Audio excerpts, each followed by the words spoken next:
The truck came up the gravel road just after 7 in the morning, before the frost had burned off the fence wire, before the birds had finished arguing over the oak tree by the barn. Engine groaning under a load nobody in that county had ever seen hauled onto a cattle farm before. It backed in slow, and when the bed tilted, a heap of dark, wet grain slid out onto the ground behind Wendell Ashcroft's barn, steaming in the cold air like it was still alive. A few pickups on the road slowed down, then stopped. Men leaned out their windows, watching the steam rise off that pile, same as it rose off their coffee. Nobody said much at first. Then Curtis, who farmed the ridge over and had known Wendell longer than either of them cared to admit, finally spoke. "Well," he said, "he's finally lost his mind." Wendell stood near the pile with his hands in his coat pockets and didn't look up. If he heard Curtis, he didn't let on. He just watched the steam rise the way a man watches something he already understands better than the folks doing the talking. What none of them driving past that morning could have known was why a brewery 40 miles off would pay good money to truck its leftovers onto a cattle farm instead of a landfill. Or why a man as careful with a dollar as Wendell Ashcroft had said yes to it without so much as a second truck's worth of hesitation. Whatever he knew, he wasn't saying. Not to Curtis, not to anybody. What would you have thought seeing that truck back in and dump a steaming pile behind your neighbor's barn? Would you have laughed along with Curtis or wondered, like Wendell clearly had, whether everybody else might be missing something? Let me know down in the comments, because it took the better part of a year before anyone in that county understood what he was really doing. It hadn't started with the truck. It started weeks earlier, with a phone number scrawled in the back of Wendell's notebook, and a drive he made alone, telling no one but Ruth where he was headed. His wife had watched him leave that morning with the particular quiet she used when she had opinions she decided not to spend yet. She didn't ask him to explain. She'd been married to him 38 years, and knew that Wendell Ashcroft didn't do anything, not one single thing, without turning it over in his mind 100 times first. Whatever this was, he'd tell her when he was ready. He drove to the brewery himself and stood at the loading dock longer than the plant manager expected, asking more questions than the man had likely fielded from a cattleman in his life. Wendell didn't ask what it would cost. He asked what it was made of, how fast it changed once it left the tanks, what happened to it after a day, after 2, after a week. He wrote the answers down in a notebook he'd used for 20 years to track calving dates and vaccination schedules, and he drove home without promising anything. That week, he called an old classmate from the county extension office. He drove out to see a retired dairyman 2 towns over who'd fed something similar decades back, before Wendell was even farming on his own. Each conversation gave him a piece of something. None of them gave him the whole picture. Nobody could tell him exactly how it would go on his ground, with his herd, in his barn. That part he'd have to find out for himself, the same way he'd found out everything else worth knowing in 40 years of farming. Why was he so calm about something that had every other farmer in the county shaking their heads? Why did his wife watch him with worry she wouldn't say out loud? And why, when the second truck came up that gravel road a few days after the first, did Wendell walk straight past the barn to check something nobody could quite see from the road? The answer, if you'd asked him, wouldn't have come easy. Wendell wasn't a man who explained himself. He let the work speak, and that winter the work was a thermometer. He kept it in his coat pocket and pulled it out morning and night, pressing it down into the covered piles behind the barn, checking a number that meant nothing to Curtis or anyone else watching from the road. He'd learned in those first weeks that there was a window measured closer to hours than days, where the deliveries stayed good, and past it, turned to something no responsible man would feed his herd. He covered every load with heavy tarps within hours of it arriving, weighted the edges down with old tires, and got up before sunrise some mornings just to check that number in his pocket.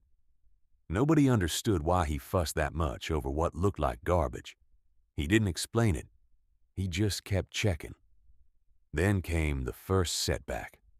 A batch he'd let sit one day too long during an early thaw turned before he caught it, and he lost the better part of a load hauling it out before it ever reached a feed bunk. It stung worse than the money. Wendell hated waste more than almost anything. And there he was, wasting the very thing he was trying to save from a landfill. A hard freeze in January tested him different. The cold slowed spoilage, which helped, but froze a load solid before he could work it in. And he spent 2 mornings chipping grain out of a trailer bed with a spade before he learned to move each delivery into the barn, within hours, frozen ground or not. Then, just as he'd found something like a rhythm, word came that the brewery might have to stop the deliveries altogether.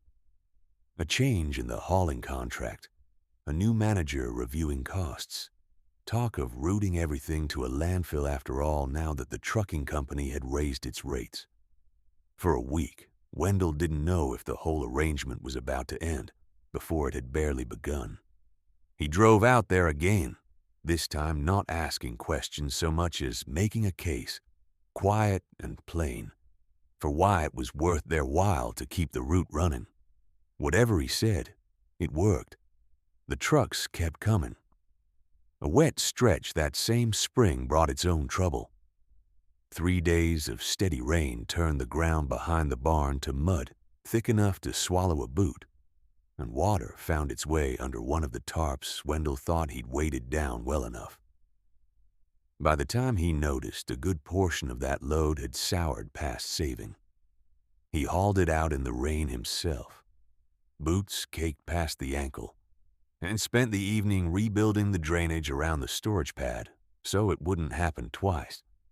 Curtis, watching from his own truck one gray morning not long after, rolled his window down just far enough to offer his prediction free of charge, said cattle raised on brewery slop would end up sick or worse, and that Wendell would be lucky to get anything for them at the sale barn come fall. Wendell just nodded and kept walking, same as always. The feed mixer broke down twice that year, once in the middle of a delivery week when he had no choice but to mix a batch by hand, shoveling it in the old way his father had taught him decades before a machine ever did the work. One delivery arrived 4 days late after a mechanical problem at the brewery's own hauling truck, and Wendell had to stretch what little he had left, cutting rations thinner than he liked until the next load finally rolled up the gravel road. None of it made the papers or the diner gossip in quite the same way as that first truck had. But each one was its own quiet test, the kind nobody driving past the farm ever saw. And each one Wendell worked through the same patient way, out at the barn before sunrise with a lantern some mornings, tractors droning somewhere off in a neighbor's distant field while he worked. His vet came out that spring not because anything was wrong exactly, but because Wendell wanted a second set of eyes on stool consistency and coat condition before he trusted his own read on things. She questioned one part of his mix outright, said the ratio looked heavier than she'd have started with. He adjusted it that same week. When she came back a month later, she didn't say much. She just told him to keep doing what he was doing, and that was the closest thing to praise Wendell had gotten from anybody outside his own kitchen table. Ruth noticed it before he said a word about it. The cattle's coats had a shine to them that hadn't been there the winter before.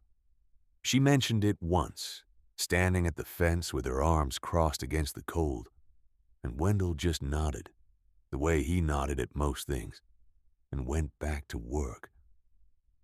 But that was the first time she stopped worrying quite so loud in her own head. It wasn't magic. It wasn't even close to finished.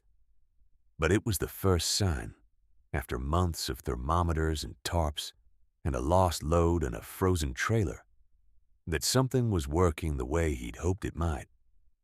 Feed costs that had been climbing for 2 years started coming down, not all at once, but steady, the way frost melts off a fence in the late morning sun. If stories about real farming, quiet, patience, and the kind of stewardship that built rural America are the kind you come here for, go ahead and subscribe to Old Farmer Jack's Stories. There's plenty more waiting for you, and Wendell's story, believe it or not, was only just getting started.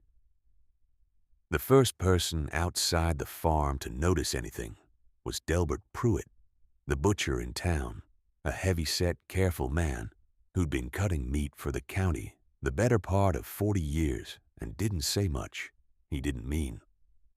Wendell brought in a steer that fall the same as most years, and partway through breaking it down, Delbert stopped and looked at the marbling longer than usual. He asked, plain as anything, what Wendell had been feeding it. Wendell told him. Delbert nodded and filed it away without another word. A regular customer picking up an order that same week asked Delbert about it directly, having overheard the tail end of the conversation, and Delbert found himself repeating what little he knew. That customer, a neighbor 2 farms down named Otto Kowalski, bought a whole animal that winter for his own freezer, mostly out of curiosity, and came back that spring to tell Wendell without much fuss that it was the best beef his family had put on the table in years. From there it moved slow, the way real word of mouth does. The Kowalskis mentioned it to a family at church. That family asked around at the small farmers market 2 towns over, where Wendell had never once set up a stall of his own. A young vendor there, who'd heard the name secondhand, mentioned it to a chef she knew. That chef was Nora Lindqvist, who ran a small farm-to-table restaurant and had spent years chasing down suppliers who could give her something her regular sources couldn't. She drove out herself, walked the barn, read through Wendell's notebook page by page, and left with a standing order for however many head he could reliably supply. She didn't ask him to change a thing. She told him plainly the beef held a depth she hadn't tasted from anyone else in the region. A young chef Nora had trained, a fellow named Micah Ferris, just starting his own place in the city, called not long after, having heard Nora mention it more than once. Then came Halverson's, a specialty butcher 3 hours off, wanting to know if Wendell would consider shipping.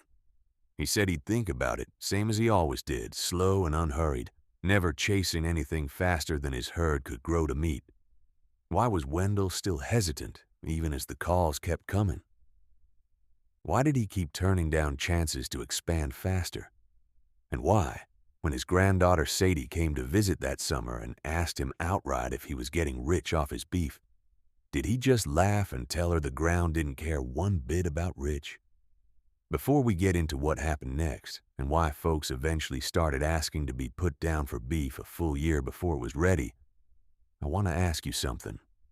If you'd stood at that fence back when the first truck backed in, would you have taken that same risk? Or would you have turned it away, same as most of that county would have?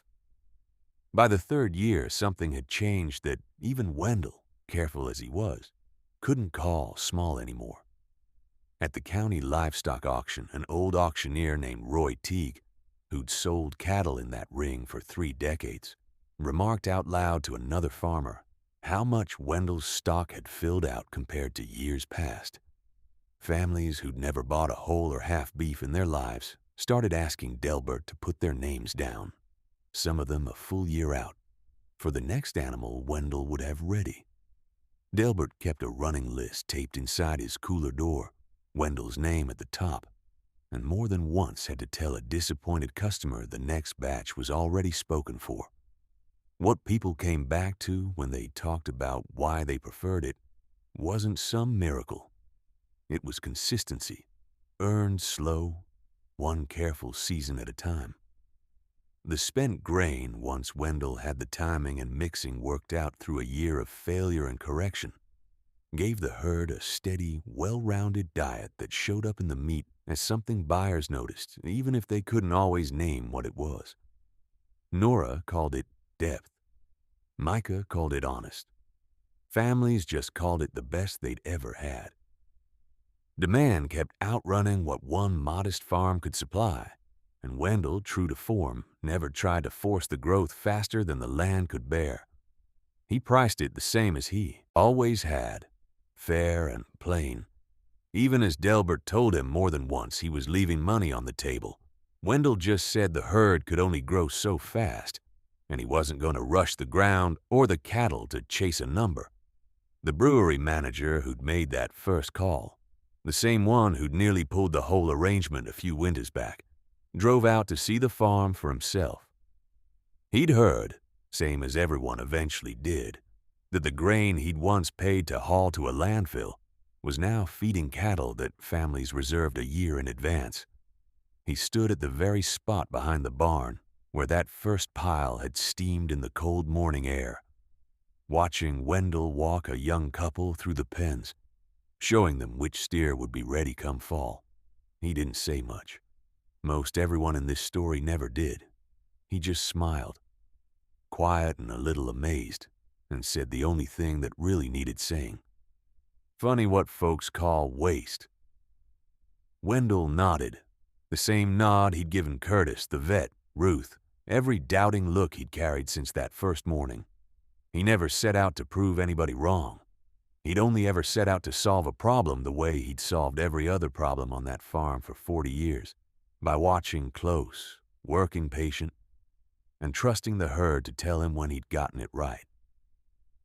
These days, the trucks still come up that same gravel road, steam still rising off them in the cold morning air, birds still arguing in the same old oak. The neighbors don't stop and stare anymore. Some of the loudest doubters ended up asking Wendell for advice on their own feed bills a few winters later, and he told them plain, same as he'd tell anybody who asked. Sometimes the greatest opportunities arrive looking exactly like everyone else's trash. If you enjoyed this story, subscribe to Old Farmer Jack Stories, where every week we celebrate the quiet wisdom that built rural America, one patient season at a time.